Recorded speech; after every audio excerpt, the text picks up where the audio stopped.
Hello, good morning, all of you. So let's discuss some physics questions for CUT UC exam for first chapter.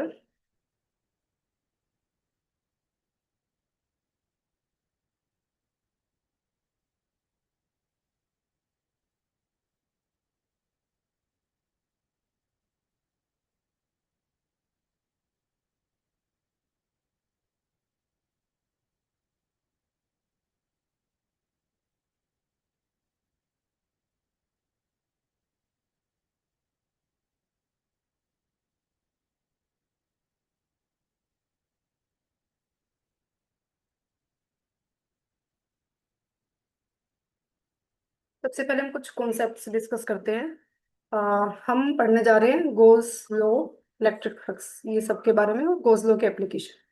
ठीक है, तो सबसे पहले उसके लिए हमें एरिया वेक्टर पता होना चाहिए। Area vector it is a actually scalar quantity, but for some calculations if we consider it is vector, so कई डेरिवेशंस क्या हो जाते हैं, यहाँ से सोल्व हो जाते हैं। ठीक है, small area of a surface can be represented by a vector. ठीक है, जैसे हमने एक सरफेस एरिया एस लिया है, यहाँ पे आपका एन कैप जो है यूनिट वेक्टर है, and so we can write d s vector is equal to d s n cap. Next we will discuss electric flux. Electric flux की दो डेफिनेशन है, एक तो ये है कि total number of electric field lines जो आपके पास हो रही है थ्रू दैट सरफेस। दूसरा है कि it is the magnitude of electric field intensity and the जो आपका सरफेस एरिया है वो ई डॉट डी एस। ठीक है, लेट सपोज आप, हमने यहाँ पे क्या सपोज किया है कि एक कोई भी हमने बॉडी या कोई भी ऑब्जेक्ट लिया, सरफेस एरिया एस, यहाँ पे हमने अप्लाई किया electric field which is uniform through out the surface. अब हम क्या कर रहे हैं यहाँ पे, कुछ एलिमेंट्स कंसिडर करते हैं। सपोज हमने एक एलिमेंट लिया जिसके लिए इलेक्ट्रिक फील्ड की डायरेक्शन राइट साइड में है, तो डीएस भी इसके लिए परपेंडिकुलर होगा। मतलब जो आपका सरफेस के ऊपर जो आपका एरिया वेक्टर होगा वो हमेशा सरफेस के परपेंडिकुलर ड्रॉ करना है। ठीक है, तो यहाँ पे हमने क्या किया, स्मॉल कुछ हमने यहाँ पे एलिमेंट्स ड्रॉ किए। तो आप देख सकते हो कि यहाँ पे एंगल वेरी कर रहा है। ठीक है, इन जनरल केस अगर हम लेते हैं तो E dot d s phi is equal to E dot d s for small element, this is d phi.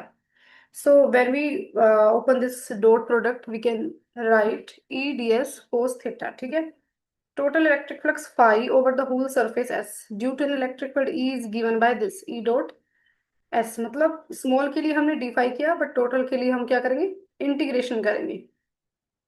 As we know, dot product is always a scalar quantity, so phi electric flux is also a scalar quantity। ठीक है, अब उसकी unit क्या हो जाएगी electric flux की, Q by epsilon not है। तो ठीक है, तो इसकी यूनिट हो जाती है newton metre square by coulomb. Special cases अगर हम लेते हैं तो इसमें है कि अगर थीटा आपका 90 और 0 से 90 के बीच में है तो फाइव पॉजिटिव होगा, बट थीटा अगर 90 है तो फाइव जीरो होगा, क्योंकि यहाँ पे कोस 90 आ जाएगा, कोस 90 इज जीरो। जब आप थीटा को 90 से 180 के बीच में कोई भी वैल्यूज पे कैलकुलेट करते हो तो फाइव नेगेटिव आता है। ठीक है, फिर उसके बाद हम पढ़ते हैं गोस थ्योरम। गोस थ्योरम क्या बोलती है आपकी, कि जो इलेक्ट्रिक फ्लक्स था E dot d s that is equal to charge enclosed by permittivity of free space epsilon naught. ठीक है, तो अब इसका प्रूफ देख सकते हैं हम सिमेट्रिकल, जो भी स्फेरिकल सिमेट्रिक शेप से, कि हमने क्या किया कि एक स्फीयर कंसीडर किया। ठीक है, चार्ज क्यू सेंटर पे रखा, एक एलिमेंट कंसीडर किया, और यहाँ से डीएस और ई की डायरेक्शन हमने शो कर दी। तो यहाँ से अगर आप देखोगे तो, वेट अ मिनट, यहाँ से जब आप देखोगे तो यहाँ से आर कैप की डायरेक्शन क्या होगी, इस साइड होगी। ठीक है, रेडियस के रेडियली आउटवर्ड है डायरेक्शन, क्योंकि हमने पॉजिटिव चार्ज लिया। पॉजिटिव चार्ज के लिए रेडियली आउटवर्ड, नेगेटिव चार्ज के लिए रेडियली इनवर्ड। तो आपने देखा कि आर कैप की डायरेक्शन ये है, और एन कैप भी इसके कहीं ना कहीं परपेंडिकुलर है। तो आप देख रहे हो कि ई और डीएस की डायरेक्शन सेम है।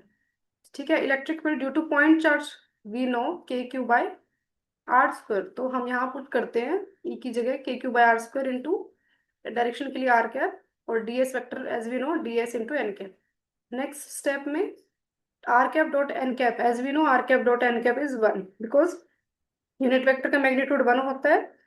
ए डॉट बी को हम कैसे कैलकुलेट करते हैं, A dot A into magnitude of A into magnitude of B into cos theta. यहाँ पे थीटा आर कैप और एन कैप का बीच में जो एंगल है वो 0 है। तो अब जब आर डॉट एन कैप को 1 पुट करते हैं, फिर फर्दर इसको कैलकुलेट करते हैं, तो इलेक्ट्रिक जो आपका फाई आ जाता है। ठीक है, आप देख पा रहे हैं कि जो टोटल सरफेस एरिया है वो 4 पाई आर स्क्वायर हम पुट कर देते हैं यहाँ पे। ठीक है, सरफेस का जो सरफेस एरिया होता है स्फीयर का surface area, that is 4 pi r square. ठीक है, पुट करने के बाद आपके पास आ रहा है पाई क्यू बाय एप्सिलॉन नॉट, कि यहाँ से प्रूफ हो गया हमारे पास। गॉस थ्योरम हमने प्रूफ कर दी स्फीयर का, स्फीयर के सेंटर के ऊपर चार्ज रख के। बट सुपरपोजिशन प्रिंसिपल से हम बाकी जैसे Q1 Q2 Q3 other charges के लिए भी निकाल सकते हैं। उसके लिए क्या हो जाएगा, जस्ट हम सम कर देंगे सारे चार्जेस की वजह से। ठीक है, अब किसी भी शेप के लिए हम इसको कैलकुलेट कर सकते हैं, बट इसकी नीड नहीं है अभी सीवीटी के लिए। ठीक है, एक मिनट रुकिए।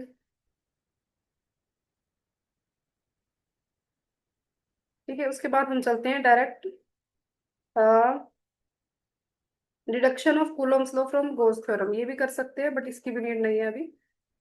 ठीक है, ये देखते हैं, एप्लीकेशन ऑफ गोस लॉ पढ़ते हैं। ठीक है,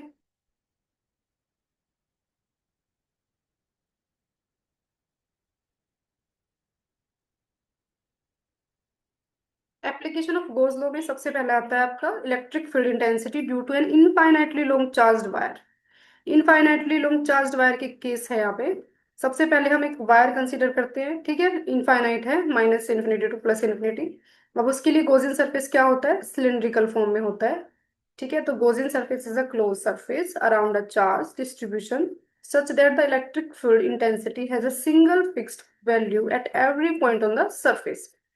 सपोज हमने क्या लिया, एक सरफेस ए ले लिया। ठीक है, इसकी डायरेक्शन में हमने डीएस को, अब डीएस इज द परपेंडिकुलर।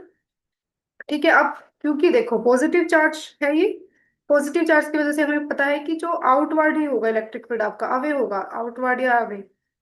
ठीक है, अवे फ्रॉम दैट वायर।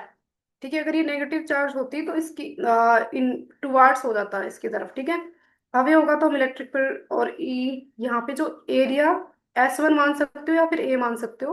ए पे जो आपका फील्ड दिख रहा है आपको, ई और डीएस में कहीं ना कहीं एंगल कितना है, 90 डिग्री है। ठीक है, तो एक S1 एरिया, एक S2 और एक S3, तीन कंसिडर कर सकते हैं, या फिर आपको ए बी सी में भी कंसिडर कर सकते हो आप इसको। तो आपने क्या किया, बी पे दिखाया ई और डी एस की डायरेक्शन 90 डिग्री है, मतलब एंगल जो है 90 डिग्री है। अब सी पे देखिए, कर्व्ड सरफेस की वजह से जो आ रहा है, कर्व्ड सरफेस मतलब सी, ए और बी क्या है आपकी सर्कुलर सरफेस की वजह से आ रहा है, सर्कुलर शेप जो बनी हुई बॉटम और अप वाला जो साइड होता है। बाकी जो कर्व्ड सरफेस बना है उसके लिए सी पॉइंट पे ई और डी एस की डायरेक्शन सेम आ रही है।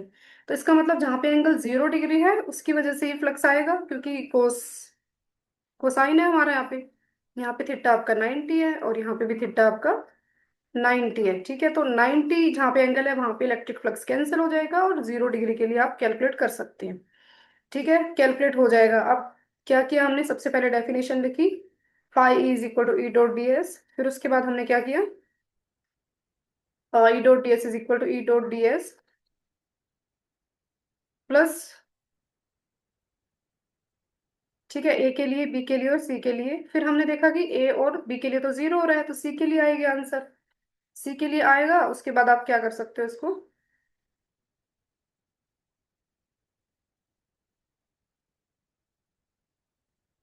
एक मिनट, शो नहीं हो रहा होगा शायद नीचे वाला को।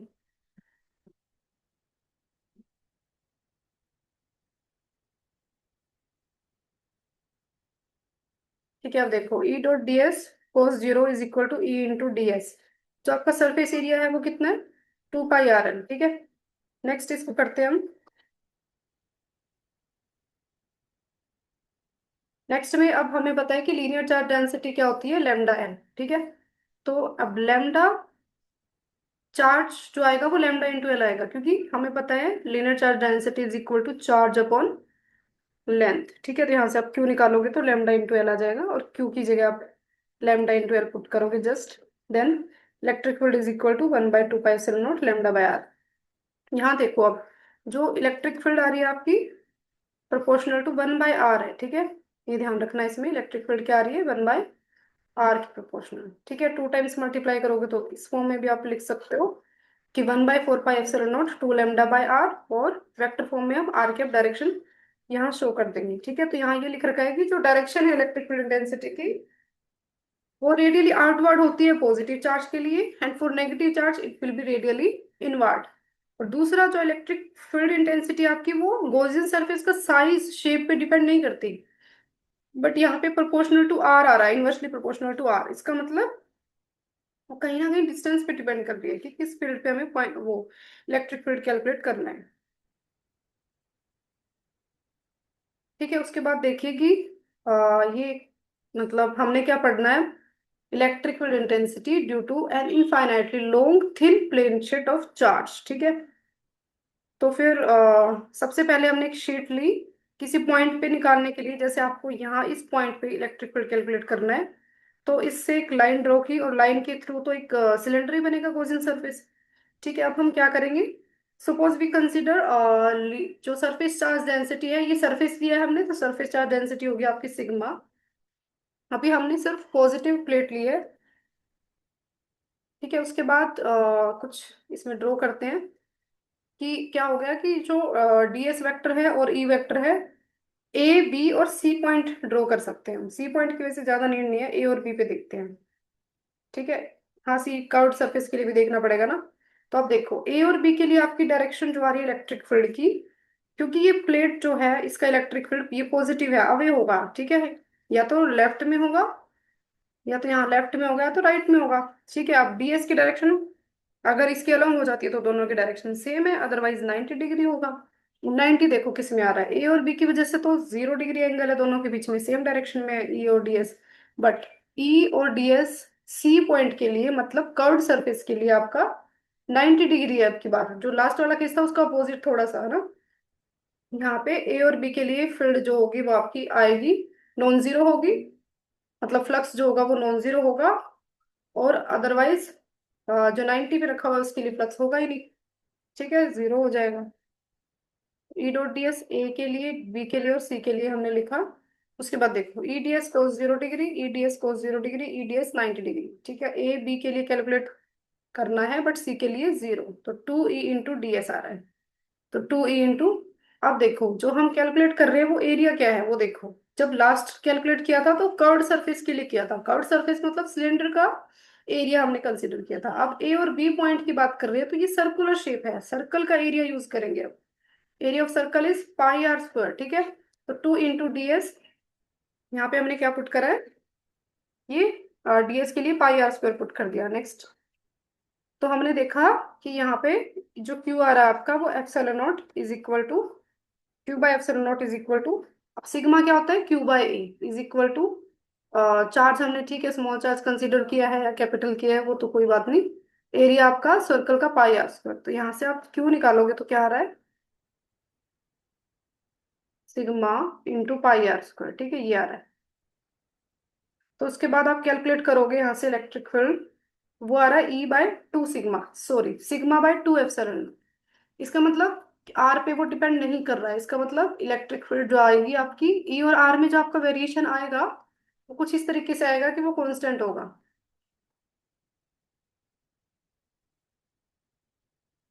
ठीक है, अब वेक्टर फॉर्म में आप लिख सकते हो इसको, डायरेक्शन वगैरह सब बता सकते हैं हम। इलेक्ट्रिक फील्ड की जो डायरेक्शन होती है वो हमेशा नॉर्मल टू द प्लेन होती है, और पॉजिटिव चार्ज से अवे होती है, बट नेगेटिव चार्ज के लिए it will towards the plane.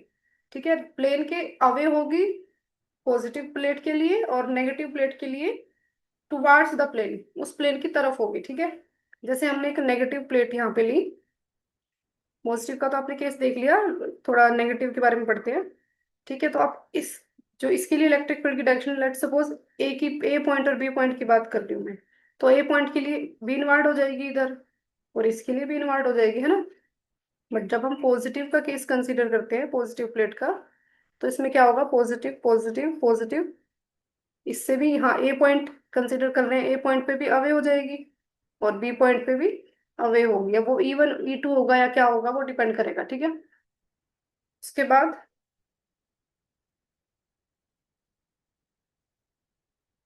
बाद केस वन हम पढ़ते हैं कि,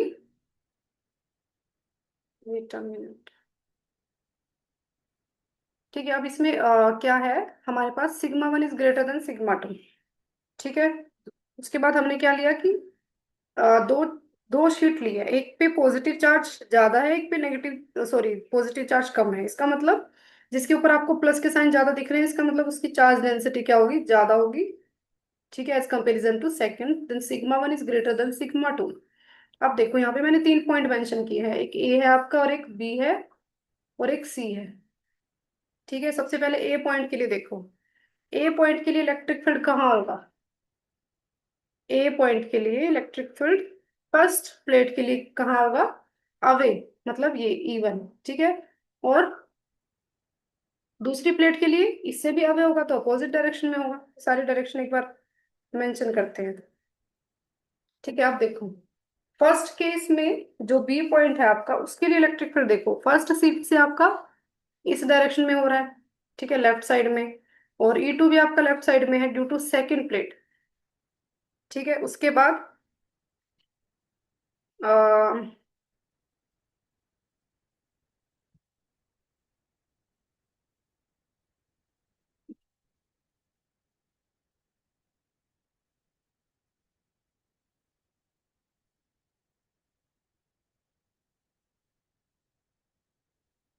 ठीक है, आप देखो जो इलेक्ट्रिक फील्ड बी पॉइंट के लिए आएगा वो आ जाएगा E1 प्लस E2, क्योंकि दोनों की डायरेक्शन सेम है। ठीक है, सेकंड केस में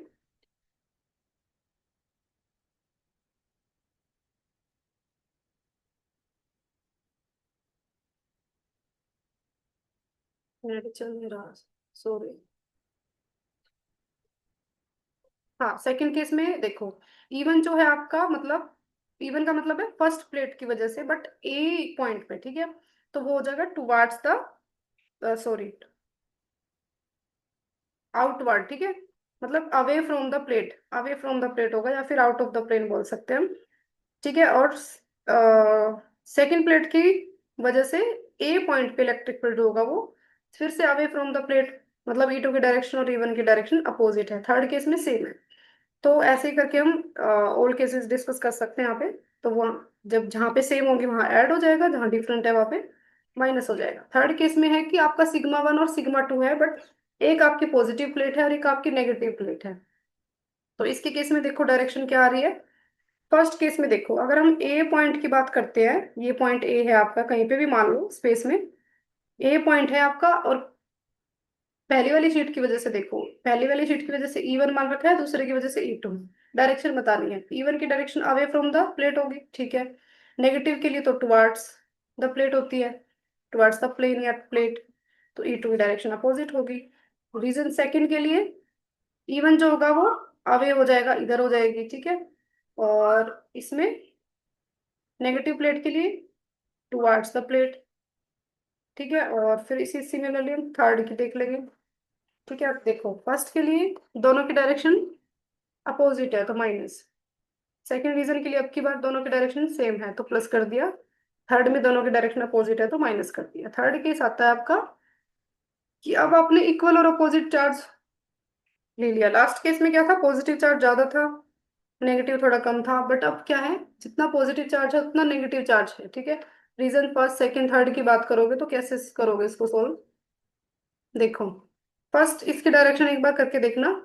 जो आपका ए पॉइंट है उसके लिए अब इलेक्ट्रिक फील्ड की डायरेक्शन क्या होगी, डायरेक्शन तो सेम ही रहेगी जो लास्ट केस हमने पढ़ा था, बट यहाँ पे क्या हो जाएगा कि सिग्मा वन और लास्ट केस को ही मॉडिफाई कर सकते हो आप। सिग्मा वन को सिग्मा पुट करो, डायरेक्शन तो सेम ही होगी केस सेकंड थर्ड की, बट सिग्मा टू को माइनस सिग्मा पुट करो और आप सोल्व कर लोगे।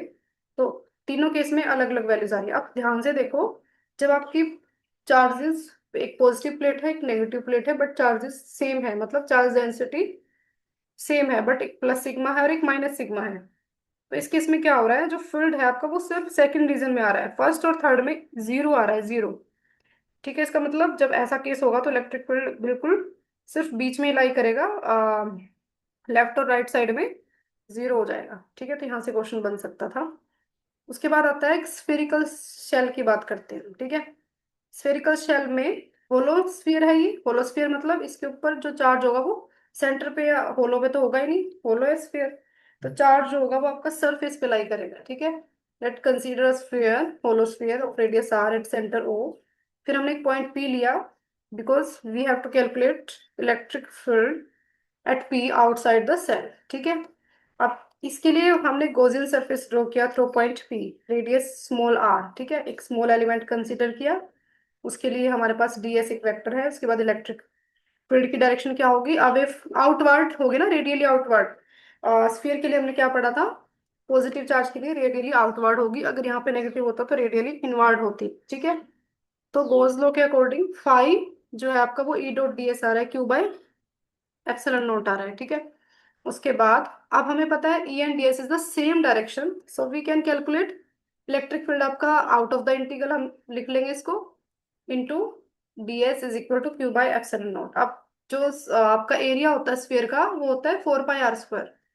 ठीक है, 4 pi, area of the sphere is, area of sphere, surface area of sphere that is equal to 4 pi r square. यहाँ पे 4 पाई r स्क्वायर आपने पुट किया। ठीक है, तो क्या आ रहा है, E into 4 pi r square is equal to Q by epsilon naught, E is equal to Q by 4 pi epsilon naught into r square. तो यहाँ से आप चार्ज डेंसिटी में भी इसको कन्वर्ट कर सकते हो। ठीक है, बट मेनली हम ई और आर में रिलेशन जब देखते हैं तो यही फॉर्म पढ़ते हैं। यहाँ से क्या आ रही है आपकी, E inversely proportional to 1 by r square. ठीक है, अब सेकेंड आउटसाइड पढ़ लिया हमने, अब इनसाइड लेते हैं। ठीक है, या फिर सरफेस पे ले लेते हैं, चलो एक बार सरफेस पे जब हम कंसीडर करेंगे तो ये पूरा केस आपको डिस्कस करने की जरूरत नहीं है। इसमें आप क्या करोगे, सिर्फ आर, जो लास्ट केस था उसमें r is equal to r put कर दोगे, और जो इलेक्ट्रिक फील्ड आएगा वो आपका q by 4 pi epsilon naught into में r स्क्वायर आ जाएगा।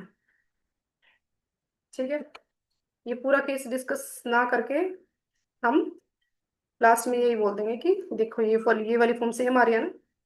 आप ऐसे कैलकुलेट भी कर सकते हो, बट डायरेक्ट भी बता सकते हो। ठीक है, उसके बाद सिग्मा में चेंज कर सकते हो।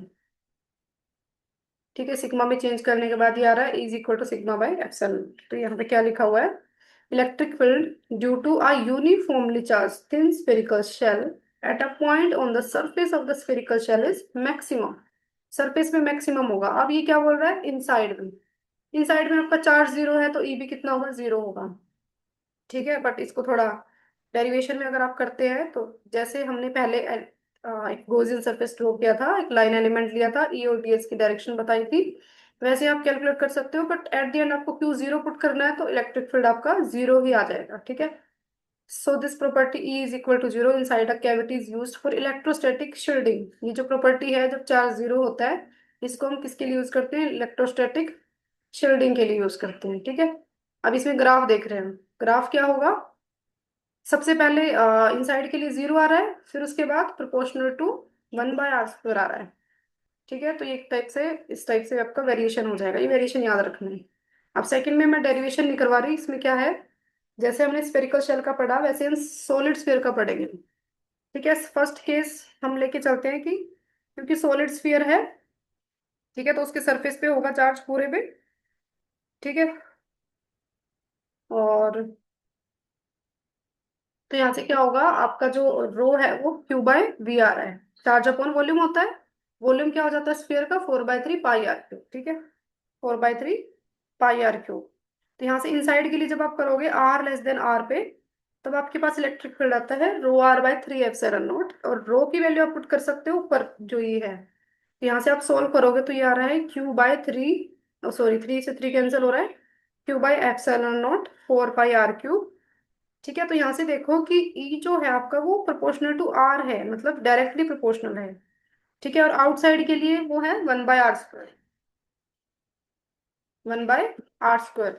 ठीक है, तो एक स्ट्रेट लाइन आ जाएगी और एक जो हमने डिक्रीज का दिखाया था वही आ जाएगी। अब देखो दोनों कंपैरिजन करो, स्फेरिकल शेल के लिए हमने ये ग्राफ पढ़ा है कि पहले इलेक्ट्रिक फील्ड जीरो था, फिर क्या हो गया था, proportional to 1 by r square. ठीक है, इसमें भी यही है, आउटसाइड का तो दोनों में सेम है, बट इनसाइड के लिए स्फेरिकल शेल में जीरो है और सॉलिड स्फीयर के लिए प्रोपोर्शनल टू आर है, मतलब यहाँ पे जीरो तो है ही नहीं कहीं पे। ठीक है, और आर पे तो दोनों के लिए मैक्सिमम है, सरफेस पे तो मैक्सिमम होगा ही। ठीक है, फर्स्ट क्वेश्चन देखते हैं इसका, what is the number of electric lines coming out from a 1 coulomb charge, phi is equal to Q by epsilon naught. इसने बोला 1 कूलम, क्योंकि वैल्यू वन पुट करोगे 1 कूलम और सोल्व करोगे तो इसका आंसर आएगा आपका 1.13 इंटू 10 टू द पावर 11।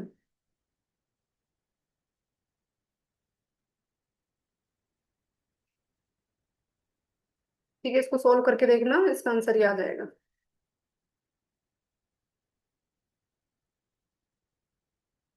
ठीक है, तो ऑप्शन आएगा इसका डी। उसके बाद सेकंड करिए। Electric field outside this Gaussian surface. ठीक है, इनसाइड में आपका चार्ज देखो, एक प्लस क्यू वन है और एक माइनस क्यू वन है, चार्ज आपका जीरो आ रहा है। आउटसाइड के लिए इलेक्ट्रिक फील्ड क्या होगा?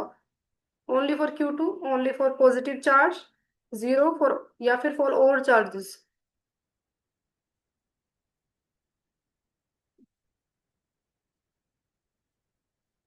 तो यहाँ क्या हो जाएगा, आउटसाइड के लिए जीरो हो जाएगा। ठीक है।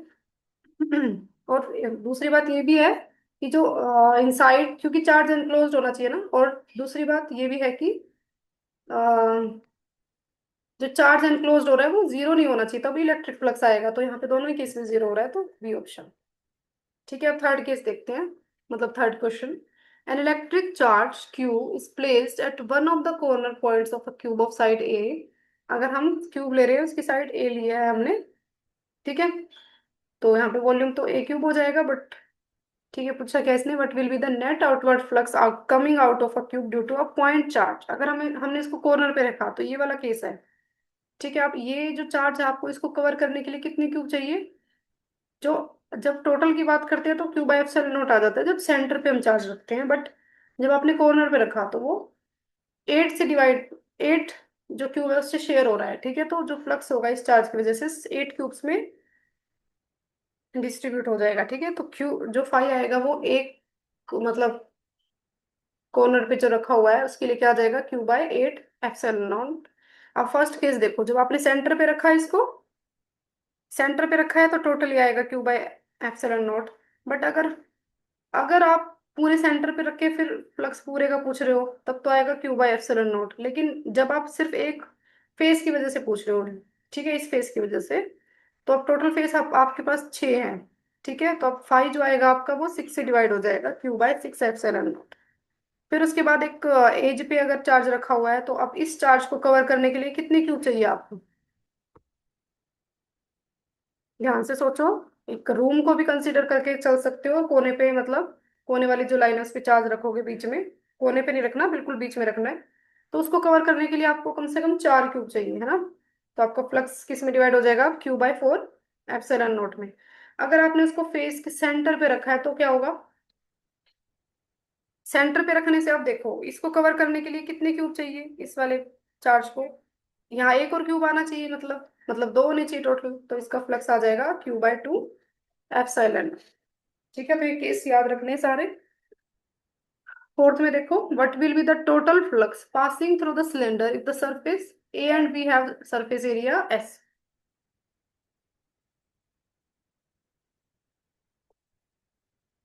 ठीक है, अब ये कह रहा है कि A to B electric flux बताना है, बट ई की डायरेक्शन आपकी फिक्स है कि उधर ही है, ए टू बी है।